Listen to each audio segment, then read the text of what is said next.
Good evening once again, and I welcome you all to this small discussion on assessment, the Bloom's taxonomy, and a little bit on how how we can progress with competency-based sort of, and how does it play in, how does it merge in with the whole learning agenda. So here's what we're trying to, here's what we're trying to have a discussion on.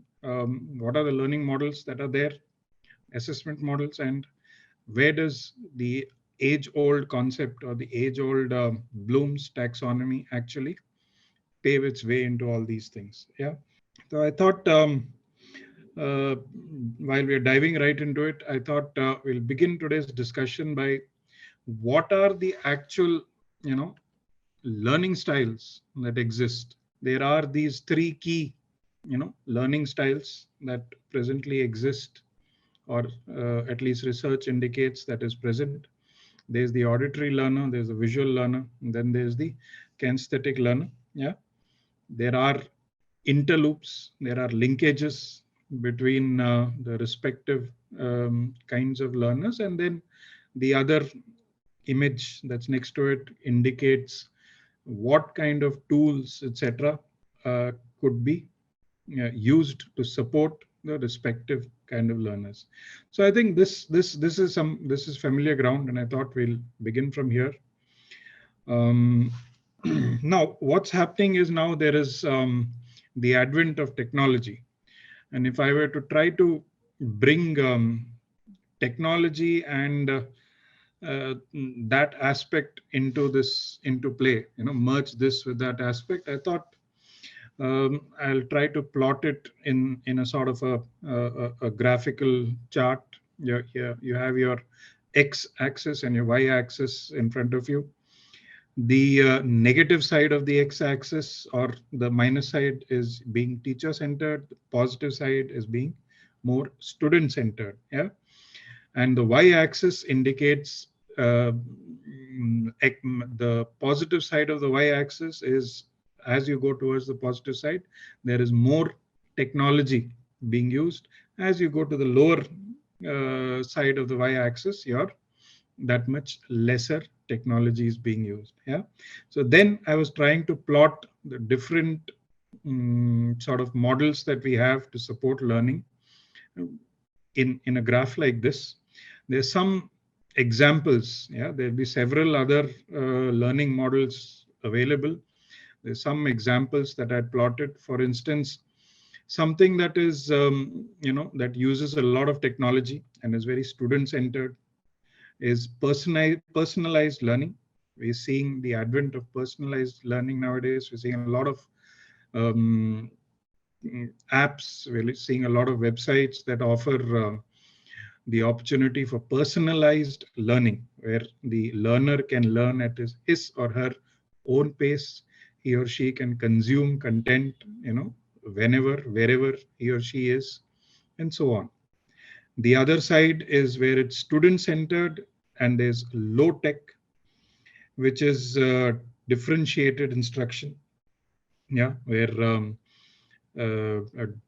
students, one example could be where students with who are differently able to receive instruction in different forms, etc. Usually very low tech. Usually it could be one-on-one, or it could be 1-on-4, where the teacher actually sits down in the middle of the children, and so on.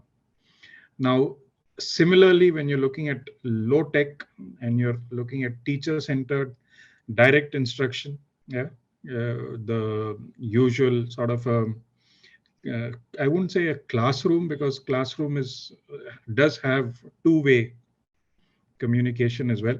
So this is something which is a direct instruction would be something which is just one-way communication, where the teacher or the facilitator is just dishing out content. And then there's the fourth graph, which talks about high tech and teacher centered. An example could be flipped classroom. Yeah. So where is all this then? Where is all this taking us to? What's the, these are some things which you're already aware of. Therefore, why are we classifying this? Where is all this taking us to? See, there are a couple of schools of learning, learning thought that are emerging. Yeah, when you look at the research that exists, there are three or four, maybe even five sort of movements or learning thoughts that are emerging nowadays. I have tabulated four here on our screen. One is not necessarily one, but in that order, behaviorism. Here, the learner is passive. He learns via external processes, and there's a lot of positive reinforcement which may be needed. Methods, some examples of behaviorism are on your screen. Multiple choice tests is one example, drill and practice, so on and so forth. Cognitivism is where it goes beyond external, yeah, uh, and is an internal, it's very internal process, short and long-term memory kind of tools involved. For instance, mind maps, etc., are gaining a lot of popularity. Mind maps being used to help students sort of commit concepts to memory and so on and so forth. Then there is connectivism, where the learner is self-directed, and he or she, the learner, directly tries to connect with the source, people, groups, etc., within a particular network. So this is facilitated nowadays with all these highly collaborative tools that have come up, highly people collaborative kind of tools that have come up, where the learner has the opportunity to collaborate with people not just within his or her geographical area, but they could even connect across the globe with people who are not even in their geographical area. Yeah.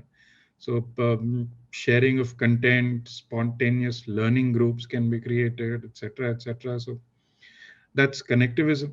And then there is constructivism, where you're, as it suggests, you're building. Yeah, you're building on personal experiences, and it's a very social kind of a learning process. Couple of examples could be collaborative group works, learning by discovery. Yeah, self-guided learning based on personal experience is a very strong example of constructivism.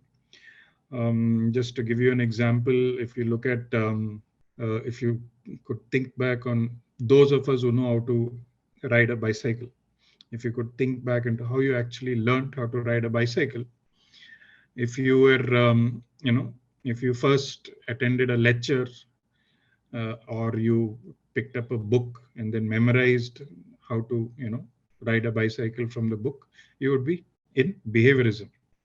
If you were looking at a bicycle, trying to picture it in a sort of a mind map, etc., you're trying to put it in, you put it in your head that, okay, a bicycle, this is how a bicycle works, this is how it does its things, etc., sort of visually picturing it, you're in cognitivism. Connectivism would have been if you had peers, if you had your siblings or somebody whom you looked for help. And constructivism would be if you actually picked up the bicycle, got on it, probably had a fall or two in the process, and then eventually learned how to ride the bicycle. Key discussion nowadays, is whether teaching should be teacher centered, or should it be student centered. Each one has its respective pros and cons, but there's a lot of debate that's happening on this. And with the advent of technology, learning is becoming more student centered, but there are a lot of questions being raised on where then will the control lie on whether the student is actually reached a particular level of learning or not. So there's a lot of debate going on between these two subheadings, whether a student-centered approach whether it should continue post the pandemic, or should we go back to a more teacher-centered kind of an approach. Yeah. Now that we've looked at different teaching styles, different learning styles available, I thought we'll try to shed light on a couple of teaching styles that are also prevalent in research and in active usage nowadays. I have listed 5 common styles here on the screen, but most facilitators, teachers, educators will know that there may be other styles also, which are sort of a blend of a couple of these styles or something else. So the common styles, there's one is the authority or the lecture style, other one is a demonstrator, then there is the facilitator, there's a delegator, and there's a hybrid. Yeah. Teaching modes, therefore, according to your respective styles, can differ. There is the task kind of a teaching mode where where you look at teaching as a task, and a lecture, etc., is delivered. There is a transmission where where you look at going from one part to the other part of the lecture. There's a transaction, and then there is transformation. Each kind of mode, or some instances are there where multiple modes can come into play. Each mode has its own respective advantages, disadvantages. Each one comes into play in right. So we're looking at common teaching styles. Like I said, there are 5 different styles which I've picked up. There are also several hybrid styles which are slowly emerging. So the list of teaching styles may not be restricted to just these 5. But if you look at the most common, there is the authority kind of a teaching style. There's the demonstrator. Then third, there is a facilitator. There's a delegator. And then, of course, there are blended or hybrid styles which have slowly emerged. Teaching modes, like I said, 4 different teaching modes are on your screen. Each teaching style sometimes can contain one or more of these modes based on requirement, based on the audience, and based on the content that needs to be delivered. Yeah. So, for instance, learning in institutions, etc., might have a different kind of mode, whereas learning in a sort of a school or a college setting might have a different set of teaching modes that are involved. The teacher contortum, very common nowadays. I'm sure most of us would have seen or looked at literature connected to this.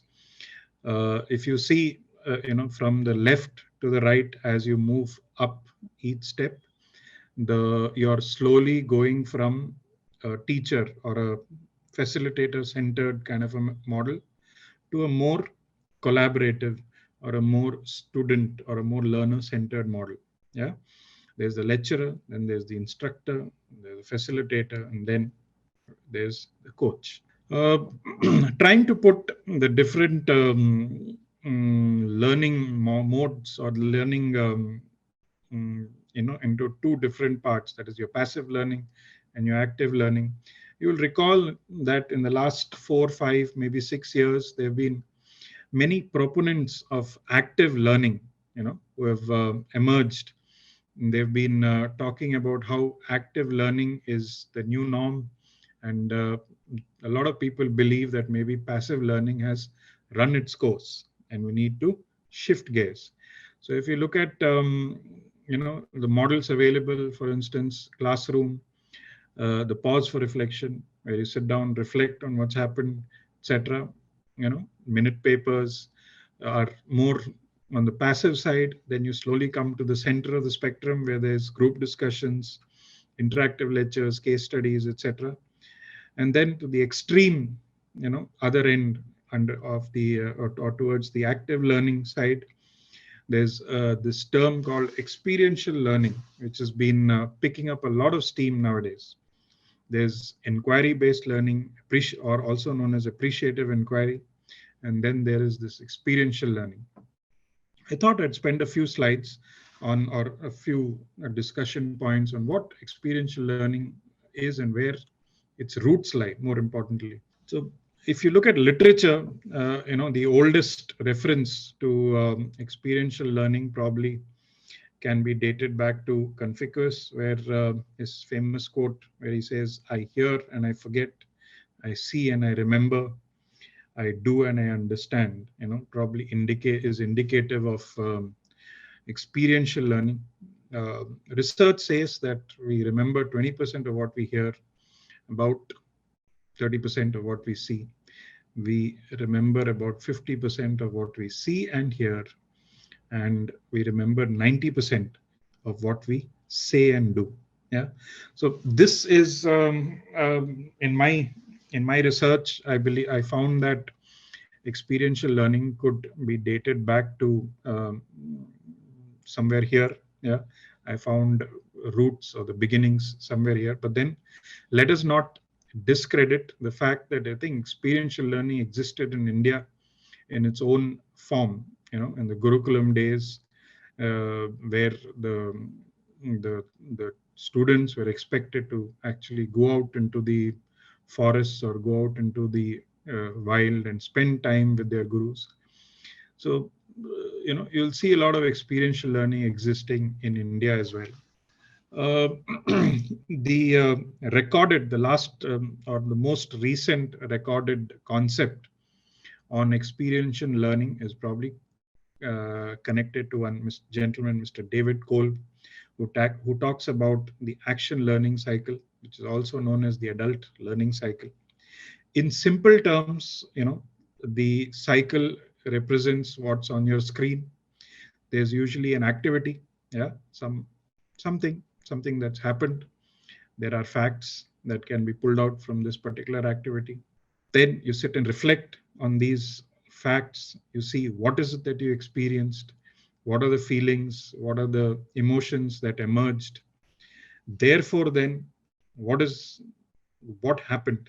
Yeah, what are the findings from all these reflection, and then what do we do next? How do we apply that learning into the next action? If you're looking at our bicycle example, you probably got onto a bicycle, you tried to pedal, you lost your balance, and you fell down. You'd probably think of the experience. You have a fear. There is the fact that you fell down, it hurt, uh, all those feelings came up, and then you conceptualize it. Why did you fall down? You probably shifted your weight too much to the left. Yeah. And then what do you do next?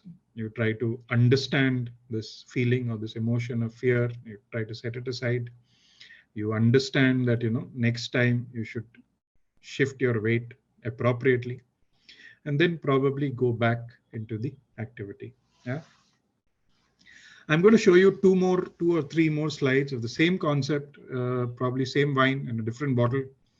Here's a similar sort of a diagrammatic representation by Mr. Bauer, which is relatively newer.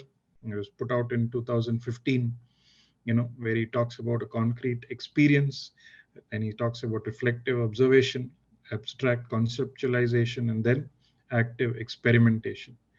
So there is a reflector, there's a theorist, there's a pragmatist, and then there is an activist. So similar concept on similar lines, but you'll see it gives it a sort of a different twist, where you talk about feeling, watching, thinking, and then doing. Yeah.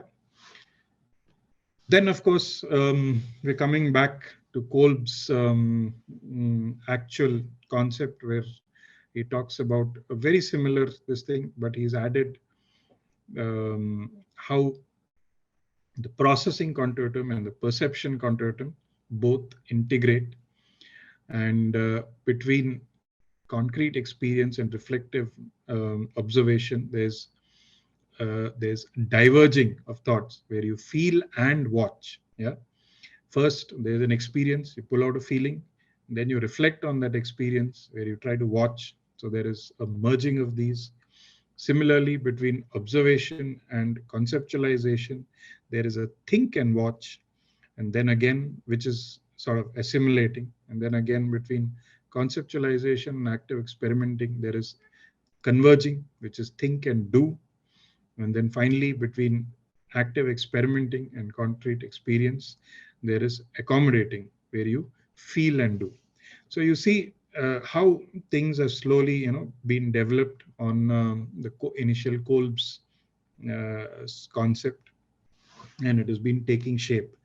Now, one purpose of flashing what's on your screen here is this sort of will be familiar to a lot of us. We've seen these ideas being shared, diverging, assimilating, converging, accommodating, where you talk about methods of teaching where learners can feel and watch, or they can think and watch, or they can think and do, and they can feel and do as well. Yeah. So these things, just to indicate where they could have emerged from. They could have probably emerged from. Yeah. Conspicuous. I'll just a quote from him. Maybe we'll move on. Slowly moving on now from the existing sort of learning models, moving on to a broader spectrum of education as is versus the concept of learning. Are they similar? Are they different? There's a lot of material, interesting quotes, examples, anecdotes available both in our lives and online, where what help us to actually differentiate between education versus learning. I've pulled out one set of such statements and putting it on your screen. I will leave it here and pause for all of us to just have a look at it and sort of form our own perspectives on this. So you see, I think one key that strikes my mind when I read these statements on the screen is, in education, the hero or the protagonist or the center is probably the facilitator or the teacher. While in learning, if you see, the learner is the protagonist or the hero or the center of the circle. Therefore, in education, a lot of onus or a lot of responsibility is attributed to the teacher or the educationalist person imparting. Whereas in learning, the entire onus or the entire responsibility thereby lies with the learner. I think that's one of the reasons why a lot of debate on the student-centered versus teacher-centered approach has been going on, because there's a school of thought which believes that independent learning can only happen after a certain age. Until a certain age, there needs to be sort of education. The education needs to be there because there needs to be a facilitator or a teacher until a certain age, after which, of course, learning can chime in and take over. So I think, of course, we can debate on what that age can be. Should it be 21? Should it be 25? 18, 15, 14? Yeah, that's a thought which is still on. But I think one thing that a clue or a takeaway from here could be the thread which leads to that debate on teacher-centered versus learner-centered or student-centered sort of an approach. A small snippet that I found somewhere on what the purpose of education could be. Again, this is a slightly historical view. And one perspective, I wouldn't say this is what's etched in stone. Yeah. But one perspective on the purpose of education could be these three areas. There's a public area, there's a professional area, and there's a personal area. Public could be to prepare students for civic participation. Yeah. professional, to prepare students for work, for employment, so that they are, skilled competitors in the marketplace. And then the personal angle could be to enable the pursuit of happiness. Again, there'll be questions on what then is the definition of happiness. That's debate for another day. But if I look at education and I try to say, okay, education needs to solve these three contexts, yeah, then it sort of gives us a path forward, or gives us a defined path that could then, be shaped, molded, and made, to the for the betterment of everyone. Another another piece of literature that I found, but I sort of connect or resonate with this perspective, where education could be learning to know, learning to do, learning to be, and very importantly, learning to live together. Yeah, I'll leave this on your screen for those who would like to have a look at it for a minute. Before we go into the last phase or the next chapter of our discussion, where we go into the Bloom's taxonomy, I thought I'll pause for a minute and see if there are any perspectives that anyone would like to share, any thoughts, perspectives. May I request support from BlubWorld team, that if there's anyone who would like to share perspectives or thoughts, may be assisted either by unmuting or can you assist us? Okay, there's a stop share button which I need to click, I think. Yes, please. I think you can just click on the raise hand button and you'll be unmuted, and you can share your thoughts. See, most of the content, most of the things that we are opening for discussion today are not new. They're existing. Most of us as learners, as teachers, have encountered these things in our daily lives, in some form or the other already. Yeah, this is just a session to put things in perspective. So it'd be really nice if there's someone who has perspectives, you can table it. Please just click your raise hand button and you'll be unmuted. Okay, we'll wait for another 10 seconds. If there's anyone else, we'll continue. Okay, moving on. Share screen, share, yes. See,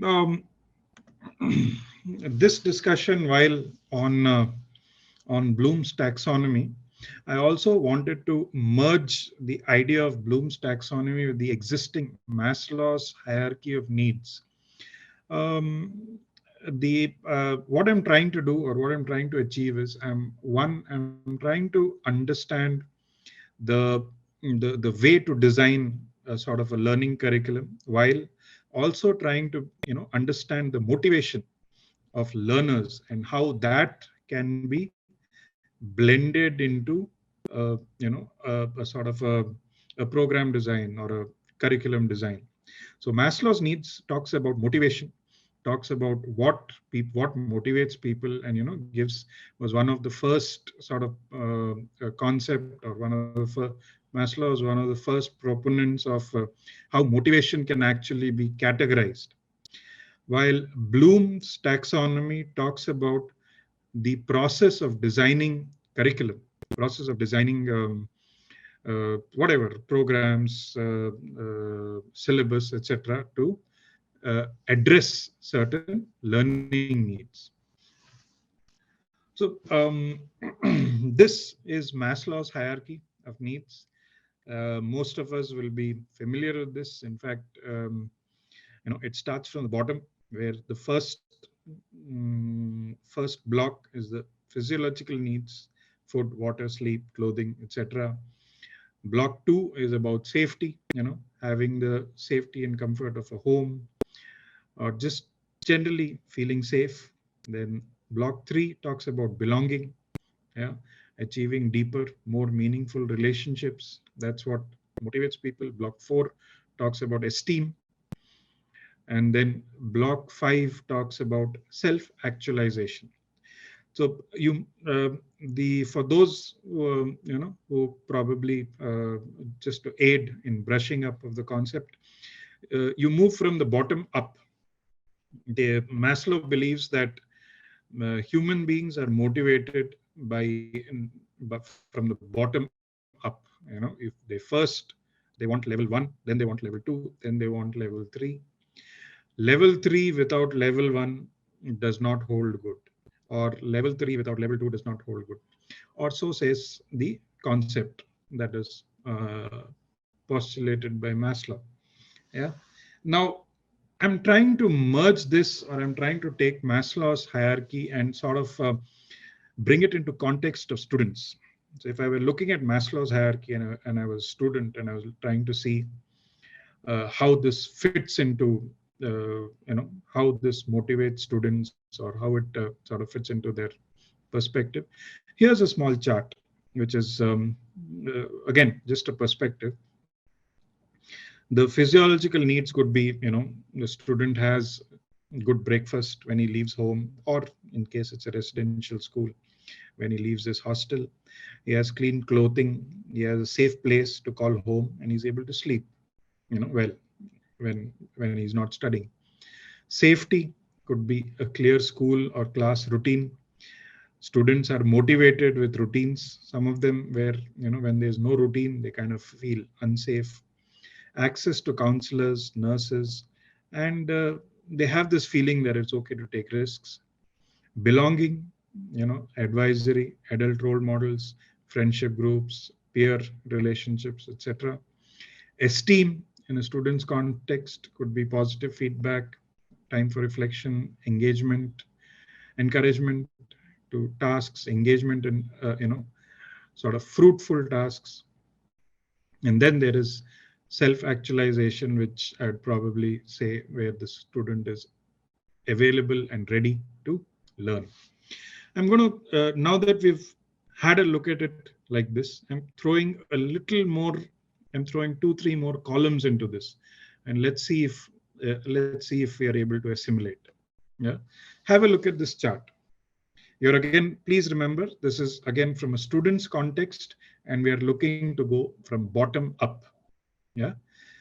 To the extreme left, you have the actual Maslow's hierarchy, and then the engagement needs of students comes into play. And then there are fears, and there is the social needs on the extreme right. Yeah. So I'm going to leave this on your screen for a few minutes. I'd invite all of us to just have a look at this chart and try to assimilate what's here. I hope it's visible to everyone. Yeah. In case it's not visible, just raise your hand and you'll be unmuted. You can. In fact, I would like to invite any perspectives, any thoughts on this, on the sheet that's on your screen. Anyone with any thoughts, any perspectives, just raise your hands. Like we said, we will be unmuted. I'd really like to hear your thoughts and perspectives. Thank you. Yes, I see it's visible. Anyone would like to? I'm going to share screen again, and I'm going to put it up. The invitation is for anyone who would like to share their thoughts, perspectives on this. Else it's a very monotonic kind of an evening where you're just listening to my voice. Anyone who has any thoughts, perspectives, experiences where you've seen some connects, most welcome. Okay. Any hands raised? No hands raised. Okay, we'll proceed. We move on to the existing concept of Bloom's taxonomy. Yeah, where he talks about various stages or steps in the learning process. He begins, this pyramid, however, needs to be seen from top to down. Yeah.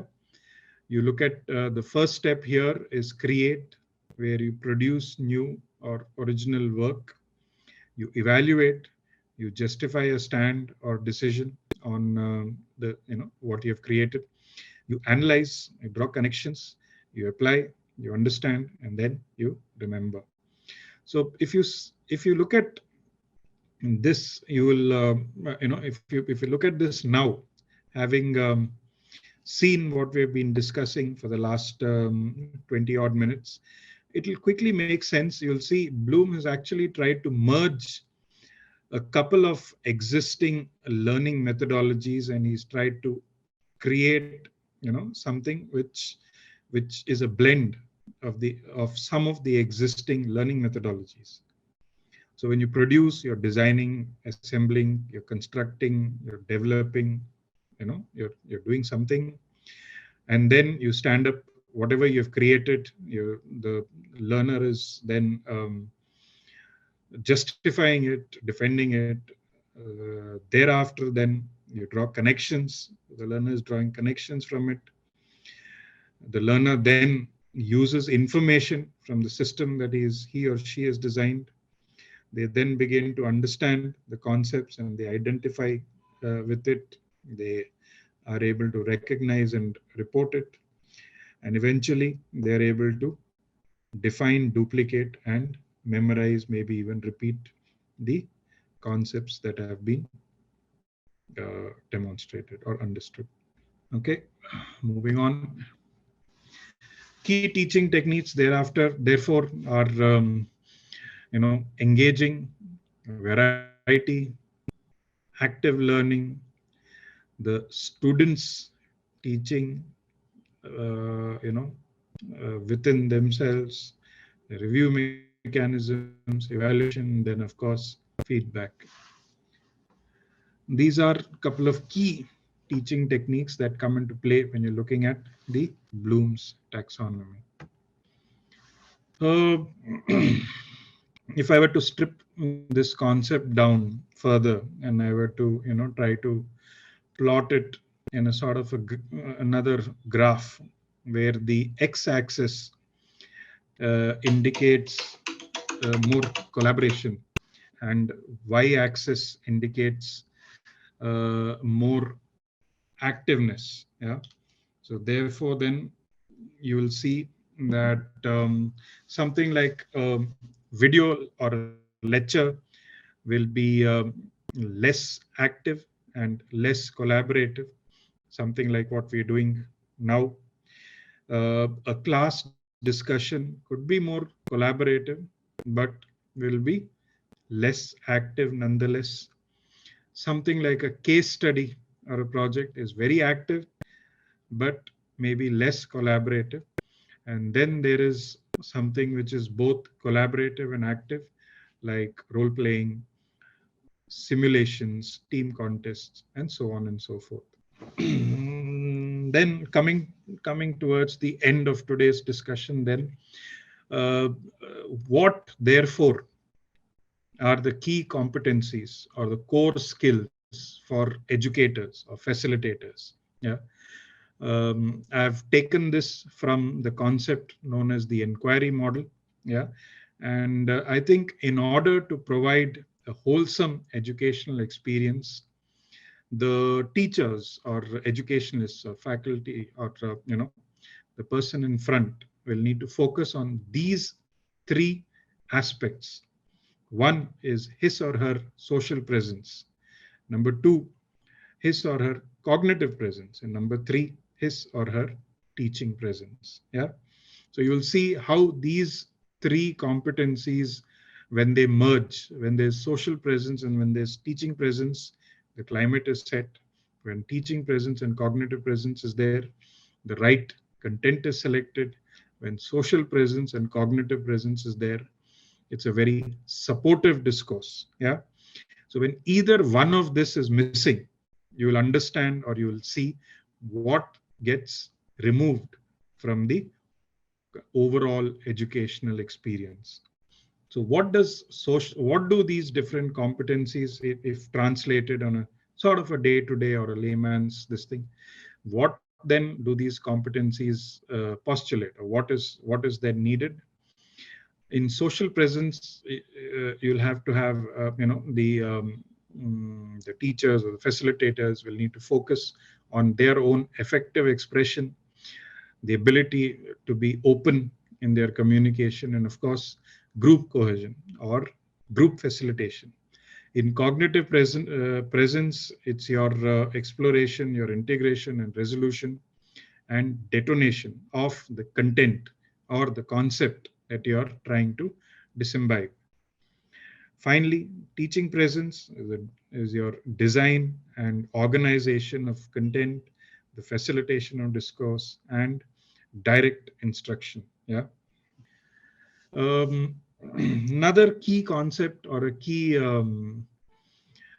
competence for people imparting or people imparting education or teaching or facilitators would probably be observation skills. Yeah, or the observation cycle as there exists the concept. So I think this is a very key skill for all facilitators, all teachers to have the ability to actually watch, listen, record, reflect, and then respond with appropriate questions in order to facilitate the dissemination of learning. Um, Sort of a graphical representation of how observation cycle can support. We'll skip this for now. Um, why do we do what we do? I think we've touched on this when we were talking about the Maslow's concept. So I'll skip these aspects as well. Um, Sinek's golden circle, Simon Sinek uh, concept of how, why, and what we do. Yeah, where he talks about the importance of why. And I put this here because I think somewhere as disseminators or as educators, it is very important that we focus on the why of what we are disseminating before we move into how and what. Yeah. Um, I'll just move on for now. Concepts, couple of concepts which help with building relationships, the Shoury window model. Um, and this is again available online for those who would like to get more in depth into how to build a relationship with the audience. Uh, Learning motivation. I think I will end today's session with this thought, which is on your slide. Learning motivation is then attributed to these three aspects historically. You will see a lot of this in Indian scriptures as well, but what I've pulled out here is from Greek scriptures where they say learning motivation happens through these three areas. One, pathos, that is passion. Two, logos, that is logic. And three, ethics. Yeah. So the use of emotional appeal, the use of a logical argument, and the use of credibility and trust, we believe, will go a long way to aid motivation. Yeah, in our dissemination of learning. I will stop here. Yeah. And before we close, I would really like to take any questions, perspectives that might be there, um, for a few minutes before we end or close. Again, I'm no expert. I'm also, I see myself also as just a facilitator who's, and the aim, the content shared with you is just my, my curation. It's not my own content. So if I'd really be interested in divergent perspectives, so you're most welcome. Anyone with any questions, any thoughts, please go ahead. I'm just opening chat and I thank you, dear participants. There are beautiful, beautiful thoughts, beautiful, perspectives. I'd like to read one that's here straight up, which talks about Bloom's taxonomy being a set of three hierarchical models used for classification of educational learning objectives into levels of complexity and specificity. Thank you, ma'am. Thank you so much. Another question which has popped up is what is taxonomy? Taxonomy. Would anyone like to take that question? Okay, taxonomy is basically another word for classification. Yeah, where you classify or put things into certain steps so that it's you make things into steps so that you can follow it. There's another question here. Somebody asked about what is scaffolding. Very simply put, scaffolding is a concept where you take your learning content and you bridge it, or you sort of sandwich it between two other things, just to bring in that much more buy-in from the audience, or could be any other context. Scaffolding is a term taken from construction, where you build a sheet sort of a thing. So in learning, scaffolding is when you take a particular content and you bridge it between two other things, either to assist in motivation or to assist in the message getting across to the students. Very true. Miss Nisha Garg, thank you. Is to help a person build new things. Scaffolding is to help a person build new things. Yes, ma'am. Thank you. Thank you so much. All right. If there are no questions, then I hand over the floor back to the BlubWorld team. Thank you. Thank you so much. It was a pleasure.